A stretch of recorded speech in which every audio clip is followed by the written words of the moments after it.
Magandang umaga sa ating lahat mga kaprobinsya. Patuloy pa rin yung ating trabaho dito sa ating farm. Samahan nyo kung lagyan natin ng sakulin o yung blue sack cartolin kung tawagin po sa amin yung ating mga alagang pabo. Dahil po yung ating panahon, ayan po mga kaprobinsya, mukhang uulan. So kawawa naman po kapag sila ay mababasa. Yung kanilang dapuan o tugdunan kung tawagin sa amin kapag sila po ay sa gabi ay matutulog ay tapos na.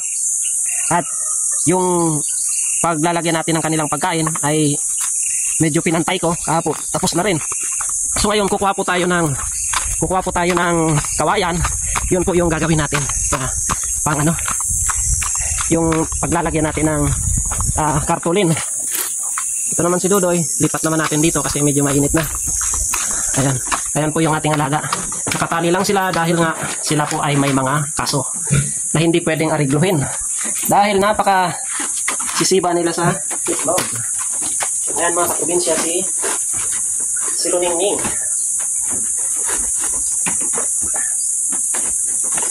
Ayan si Luningning.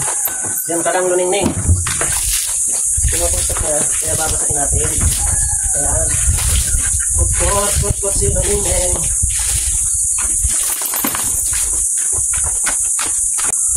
Ayan mga kaprobinsya, tayo ay pupunta dito sa may kawayan. Kukuha tayo ng bamboo yung ating kukunin mga kaprobinsya.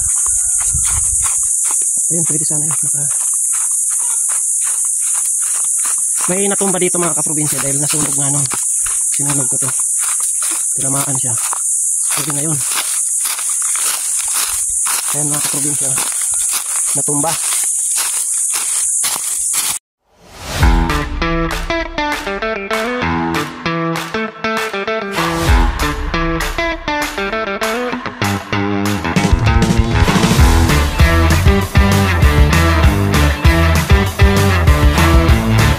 Umabot mga kaprobinsya kasi baka short yung pagtatalian natin, maikli.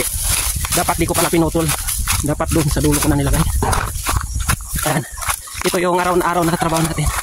Inunti-unti natin na kung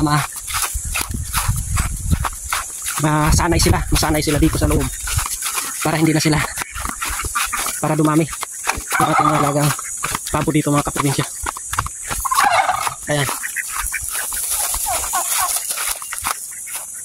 Ayan, bubuksan natin yung pintuan. Ayan, ditali muna. Ditali yung ating pintuan mga kaprobinsya. Ayun. Papasukin natin yung lumabas. Ayan. Op. Ayan mga kaprobinsya. Ayan, pumasok na naman yung dalawa. Dali na natin to sa loob. Ayan. Masasanay din sila dito sa loob mga kaprobinsya. So ayan. Ayan. Sarhan natin ulit. Lalabas sila. Yan. Lalabas ulit sila pag hindi natin sinarhan. Ayan mga kaprobinsya. Sana umabot, sayang. Short ata to dapat sa dulo ko na pinutol. Parang hindi aabot Subukan natin. Sana umabot. Maikli siguro.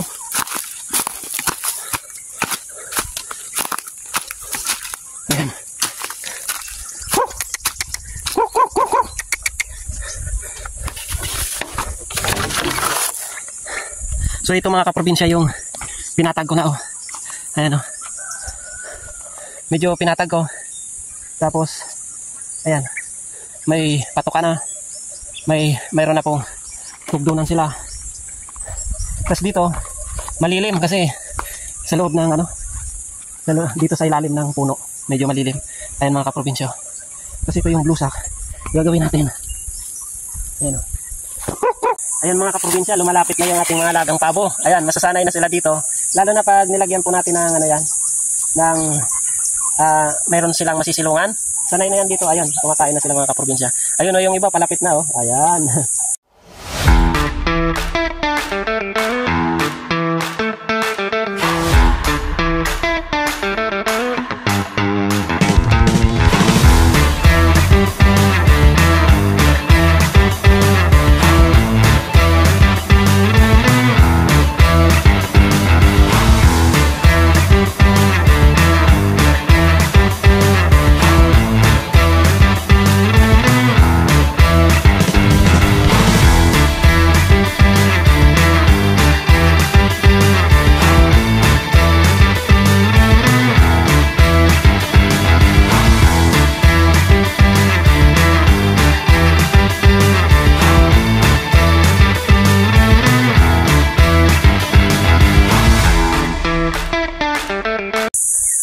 ayan mga kaprobinsya, ito po yung temporary na shelter ng ating mga alagang pabo.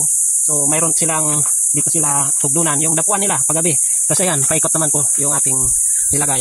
Tapos kapag uulan po mga kaprobinsya, walang problema kasi makakasilong sila mga kaprobinsya. Hindi sila mababasa dito. Yun po yung kagandahan. Tapos medyo pinatag po natin mga kaprobinsya, tulad nyo, no? Pakita ko sa inyo. Ayan, pinatag po natin para dito sila natin pakakainin. Ayan, ito naman may nilagay akong yung darak kasi gustong-gusto din nila. Ayan. Tapos yung ating mais na binili ay maubos na rin. So inaantay natin na yung contact natin makapag-harvest para tayo ay makabili. Tapos yung ating update sa ating mais, yun, ganito pa lang po kahaba, ganyan. Kaya isa din sa dahilan na kinulong natin yung ating alagang pabo. Dahil nga po sa tinutukan nila, yun pong tanim natin na mais, yun po ay para sa kanila din. Para sa kanila lang din naman. Kaya sabi ko, kulungin natin, dito natin subukan kung hindi sila lilipad. Pero good news mga kaprobinsya, hindi sila lumalabas. Ayan, paikot-ikot lang sila mga kaprobinsya. Kaya tama po yung ating naisip na dito natin ikulong yung ating mga alagang pabo para mapakinabangan natin yung ating itong ginawang cyclone wire na ginaskusan din natin itong mga kaprobinsya. Sayang din kung hindi natin magagamit. Kaya dito na natin naisip na ilagay sila. Ayan mga kaprobinsya, yung ating mga subukan ko pero lilipad yun yung Bengala mga kaprobinsya. Sigurado lilipad yun. Yung pabo hindi siya lumilipad. 6 feet yung taas pero hindi naman patag Kaya kaya nilang lumipad pero hindi nila sinusubukan na lumipad. Kanina pa yan mga kaprobinsya dito, hindi sila umalis. So ayan, mayroon silang temporary shelter na bahay. Ayan, hindi na sila mababasa, hindi sila mainitan, mayroong tubig. Ayan, may mainom silang tubig. Ayan mga kaprobinsya. So yung tubig ilalagay natin dito siguro, dito banda. Para hindi sila mauhaw. So yun, ito yung pinag-isipan natin na gawin. Nilinis natin yung area para hindi prone sila o hindi sila kapag gubat kasi mga kaprobinsya, yung mga predators, yan, lapitin sila ng mga predators. Ahas, yung bayawak, yan. Kaya dito safe na safe sila mga kaprobinsya. Thumbs up tayo sa ating ginawa mga kaprobinsya. So ang gagawin natin, linisin natin to. Linisin natin tong paligid tapos susunugin natin kapag natuyo na.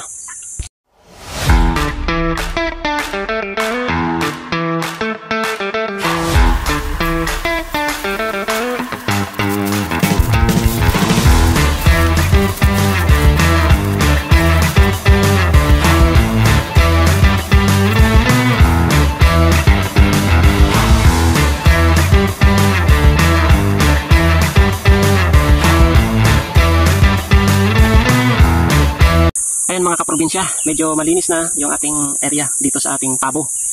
Ayan po yung temporary na ating bubong, yung kartulin kung tawagin sa amin. Ayan mga kaprobinsya, medyo malinis na kasi inipon ko yung mga damong tinapas ko para sunugin natin kapag tuyo na, para malinis yung paligid mga kaprobinsya. Tapos yung sa labas, lilinisin ko rin mga kaprobinsya, yung sa labas ng bakod para hindi yung ahas mag-attempt dito.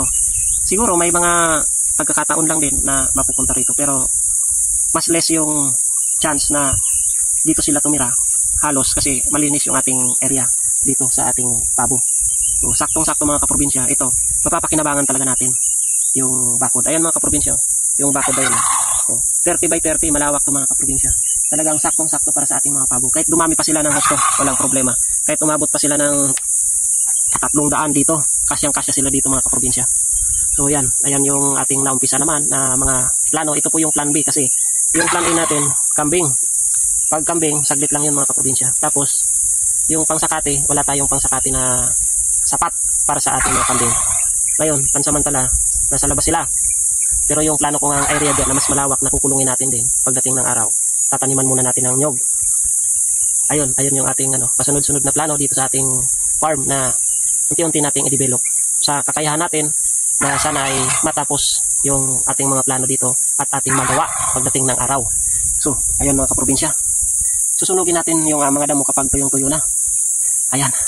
So, ayan, hanggang dito na lang muna mga kaprobinsya yung aking update dito sa aking mga gawain dito sa aking farm. Sana patuloy niyo po kong suportahan na mga farmers sa Luzon, Visayas, Mindanao. Sana wag po kayong magsawa na suportahan kaming lahat. So, hanggang dito na lang. Maraming salamat. God bless. Views. Bye.